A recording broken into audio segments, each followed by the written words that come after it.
ప్రేమైన వాళ్ళారా బాగున్నారా? మరొక వచనం ధ్యానించుకుందాం. ఆ అరణ్యంలో ఇశ్రాయేలు సమాజమంతయు మోషే అహరోనుల మీద సణిగాను. నిర్గమకాండం 16:2. ఇశ్రాయేలు మరల ఆహారం కొరకు సణిగారు. అప్పుడు దేవుడైన యెహోవా వారికి మన్నాను కురిపించాడు. మోషే, ఇది తినుటకు యెహోవా మీకు ఇచ్చిన ఆహారము. యెహోవా ఆజ్ఞాపించినదేమనగా, ప్రతివాడును తన వారి భోజనమునకు ప్రతివాడు తన కుటుంబంలోని తలకు ఒక్కొక్క ఓమేరు చొప్పున దాన్ని కూర్చుకొనవలెను. ఒక్కొక్కడు తన గుడారంలో నున్న వారి కొరకు కూర్చుకొనవలెను. నిర్గమకాండం 16:16.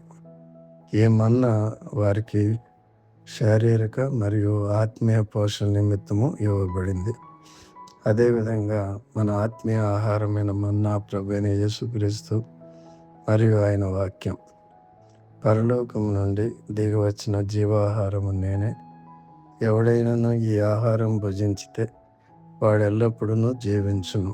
మరియు నేనిచ్చు ఆహారము లోకమునకు జీవము కొరకైన నా శరీరమే అని మీతో నిశ్చయముగా చెప్పుచున్నాను నేను. యోహాను 6:51. దేవుడు మిమ్మను దీవించునుగాక. ఆమేన్.